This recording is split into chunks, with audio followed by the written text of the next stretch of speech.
भक्ति भारत में आपका स्वागत है। अगर आपको वीडियो पसंद आए तो इसे लाइक करें, शेयर करें और ऐसे और भी भक्ति वीडियो देखने के लिए सब्सक्राइब करें। ना नाम के एक संत थे। उनका नाम जन्म कसाई कुल में हुआ था।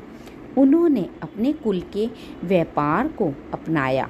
वह कसाई वाड़े से मांस लेकर बेचते थे और खूब भजन करते थे। वह ऐसे ज्ञानी महात्मा थे कि बड़े बड़े संत उनसे सत्संग सुनने जाते थे। एक बार वो भगवान जगन्नाथ जी के दर्शन के लिए चले। पहले प्रायः पैदल ही यात्रा होती थी। वह एक गांव में भिक्षा मांगकर खाने के लिए गए। संतों में एक भागवतिक आकर्षण होता है। उनका रूप भले ही बिगड़ा हुआ, लेकिन उनको देखते रहने और उनसे बात करने का मन करता है। जिस घर में वो भिक्षा मांगने गई थी, उस घर की महिला उन्हें देखकर आकर्षित हो गई। उसने कहा, मेरी इच्छा है कि आप आज हमारे घर आकर भोजन खा लीजिए। उन्होंने उस महिला का भाव देखते हुए कहा, ठीक है। उनसे करुणावश यह गलती हो गई। शास्त्र आज्ञा करता है कि साधु संतों को 5 घरों के दरवाजे बाहर से मांग कर लेना चाहिए। संतों को घर के अंदर जाने की आज्ञा नहीं होती है। दरवाजे से जोर से 3 बार एक आवाज़ देकर फिर आगे बढ़ जाएं। संतों को उदर पोषण करके भजन करने के लिए केवल रोटी मांगने का अधिकार है। लेकिन सदन जी ने आमंत्रण स्वीकार कर लिया और उस महिला के घर के अंदर चले गए। महिला ने पूछा, आप कहाँ जा रही हैं? यह जानने पर कि वह जगन्नाथ जी के दर्शन करने जा रहा है, उसने कहा, रात्रि होने में थोड़ा ही समय रह गया है। आप कहीं ना कहीं तो रुकेंगे ही, आज हमारे घर में ही रुक जाइए। सदन जी के दयालु हृदय की वजह से ये दूसरी गलती हो गई। एक विरक्त सन्यासी संत को कभी गृहस्थों के आसन पर नहीं शयन करना चाहिए, क्योंकि उनके आसन में गृहस्थी के परमाणु होते हैं। अगर कभी शयन करने का भाव बने तो घर के बाहर छप्पर में या खुले आंगन में या फिर गांव के किसी मंदिर में सोना चाहिए। यदि आवश्यकता हो तो साधु कमंडल में गंगा जल रखते हैं। जल डालकर स्थान पवित्र कर लिया जाए और स्वयं का आसन बिछा के कुछ क्षण के लिए बैठ गए। लेकिन किसी गृहस्थी के यहाँ एक साधु को शयन नहीं करना चाहिए। उस महिला के अंदर काम भाव आ गया। वो रात्रि में उठकर सदन जी के पास गई और उसने अपनी भावना प्रकट की। सदन जी ने उससे कहा, तुम्हारा पति है, तुम ऐसी निकृष्ट बात क्यों सोचती हो? उसने सोचा, इसके कहने का मतलब यह है कि अभी तुम्हारा पति जिंदा है और उसने जाकर अपने पति को मार दिया।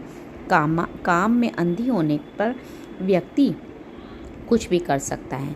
उसने इसके बाद जाकर सदन जी को इसके बारे में बताया। वो बोले, अरे यह तो महान अपराध है, तू निकृष्ट स्त्री, तेरी भावना ऐसी कैसी हो गई? उन्होंने उसे बहुत डांटा। जैसे ही वे बाहर जाने लगे, उस महिला ने रोका और धमकी दी, अगर मैंने शोर मचा दिया तो तुम यहाँ से जिंदा नहीं जा पाओगे। सदन जी ने कहा कि मुझे मृत्यु स्वीकार है, लेकिन गलत आचरण स्वीकार नहीं है।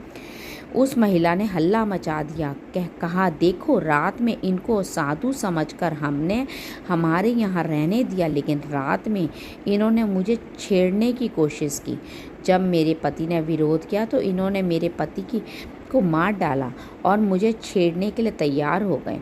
वो तो मैंने हल्ला मचा दिया और आप लोग आ गए, नहीं तो ये ना जाने मेरे साथ क्या करते। गांव के लोगों ने उसकी पिटाई की और उन्हें बांध दिया और अगली सुबह उन्हें राजा के पास ले गए। सदन जी मुस्कुरा रहे थे, सोच रहे थे, जगन्नाथ जी, आपने बड़ी ही सुंदर लीला की है। भक्तों के सामने संसार थोड़ी होता है, केवल भगवान होते हैं। भक्त केवल भगवान को देखता है, जैसे सब उनकी लीला ही हो। राजा ने सदन जी से कहा कि हम आपकी ही स्वीकृति से दंड देंगे। आप बताइए कि क्या आपने अपराध किया है? अब संतों की भाषा केवल संत ही समझ सकते हैं।